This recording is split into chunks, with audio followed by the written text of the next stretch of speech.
મુખ્યમંત્રી અને વરિષ્ઠ આગેવાન શ્રી નીતિનભાઈ પટેલ, સાંસદ શ્રી હરિભાઈ પટેલ,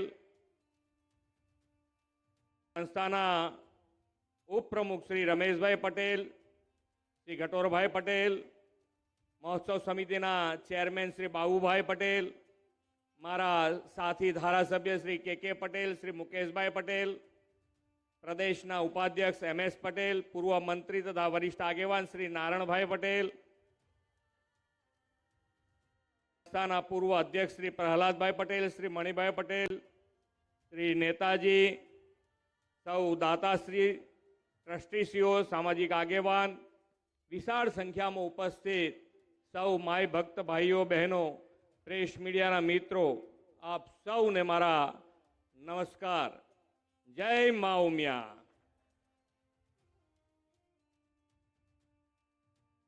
અહીંયા આવવાના હતા ત્યારે મેં કીધું આ મંડપ આટલો મોટો વરસાદ પડ્યો છે અને ભરાય એવું લાગતું નથી બાબુલાલ. પણ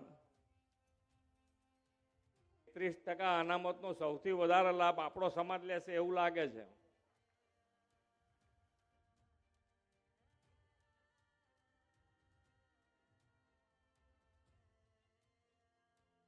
અને સમાજ અને સમાજની તાકાત આ બધી આપણને માતાજીએ આપી છે.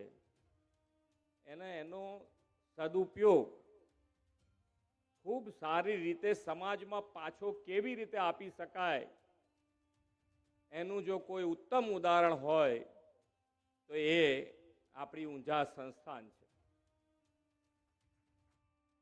સારી રીતે સામાજિક ઉત્થાન સાથે માતાજીના ઘણા બધા એવા કાર્યક્રમો કર્યા છે કે જેથી કરીને આસ્થાનું કેન્દ્ર જે આપણું છે માતાજી, એ માતાજી હર હંમેશ કેન્દ્ર સ્થાને રહે અને આપણી તાકાત વધતી જાય. દરેકે દરેક સમાજને સાથે રાખીને આગળ કેવી રીતે વધી શકાય એનું પણ ઉત્તમ ઉદાહરણ આપણી સંસ્થા દ્વારા આજે સમાજમાં લેવામાં આવે છે. ખૂબ સારી રીતે આગળ વધ્યા છે. કોઈ પણ બીજી સંસ્થાઓ જે કામ કરે છે એ બધા જ અહીંયાથી ઉદાહરણરૂપ લઈ શકે એવી કામગીરી અહીંયાથી થઈ રહી છે. અને જ્યારે આસ્થાનું કેન્દ્ર આપણે કહેતા હોઈએ માતાજી એટલે તાકાત. દરેકે દરેક દુઃખ, વ્યક્તિગત દુઃખ હોય, સામાજિક દુઃખ હોય, કૌટુંબિક દુઃખ હોય, આ દરેક દુઃખમાંથી આપણે બહાર નીકળવાની જો કોઈ તાકાત મળતી હોય તો એ આપણને માતાજી પાસેથી મળતી હોય, શક્તિ પાસેથી મળતી હોય. દરેકે જણાની અંદર ખૂબ આસ્થાથી દરેકે દરેક કાર્યક્રમ અત્યાર સુધીના આપણે જોયા છે, ખૂબ સારી રીતે ઉજવાયા છે. અને દરેકે દરેક આપણા સમાજે તો અંદર ભાગ લીધો જ છે, પણ દરેક સમાજે એની અંદર ભાગ લીધો છે. એ આપણા માટે ખૂબ એટલે માતાજીની શક્તિ, માતાજીની તાકાત. અને અહીંયાથી હમણાં નીતિનભાઈ કહેતા હતા એમ કે દેશ અને દુનિયામાં પણ માતાજીનો ડંકો આપણા બધા દ્વારા આપણે છેક સુધી પહોંચાડ્યો છે. ભાઈ માતાજી છે તો બધી તાકાત છે. ને એ બધી તાકાત જો સદુપયોગ કરીશું અને તો જ આપણે સાથે રહીને આગળ વધી શકીશું. માન્ય નરેન્દ્રભાઈએ હર હંમેશ વિરાસત બી વિકાસ બી, વિરાસત સાચવીને, આપણી સંસ્કૃતિ સાચવીને જો આપણે આગળ વધીશું તો જ વિકાસ આપણો લાંબો સમય સુધી ટકી શકે. આપણી સંસ્કૃતિ નહીં સચવાય તો આપણે ક્યાંક ને ક્યાંક પાછા પડી જઈશું. વિરાસત અને વિરાસતની સાથે વિકાસ, અને એ મંત્ર સાથે માન્ય નરેન્દ્રભાઈના નેતૃત્વમાં આપણે ત્રીજી વખત માન્ય નરેન્દ્રભાઈ વડાપ્રધાન બન્યા છે ત્યારે આપણે સૌ સાથે મળી અને આપણે આગળ વધવું છે. આપણે તો દરેકે દરેક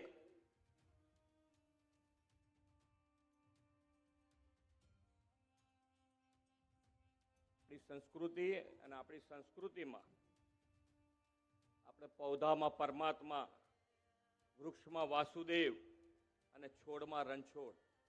એટલે આપણી પ્રકૃતિ જો સચવાશે તો જ આપણું જનજીવન સચવાશે. અને જનજીવન સાચવવા માટે પણ આપણે છોડ, અને નરેન્દ્રભાઈએ ખૂબ સારી સંકલ્પ આપ્યો છે, એક છોડ માં કે નામ.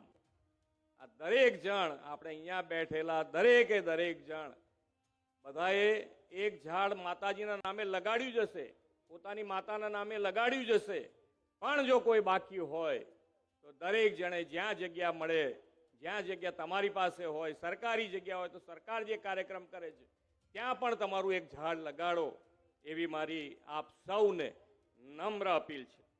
અને સાથે સાથે આજે એક સામાજિક મોટું કામ થઈ રહ્યું છે કે અહીંયા મશીનમાંથી 10 રૂપિયા નાખો એટલે 2 થેલી સિંગલ યુઝ પ્લાસ્ટિક આપણે બંધ કરવા માટેનો એક ખૂબ સારો પ્રયત્ન ગુજરાત પોલ્યુશન કંટ્રોલ બોર્ડ દ્વારા એ મશીન અહીંયા આજે મૂકવામાં આવ્યું છે.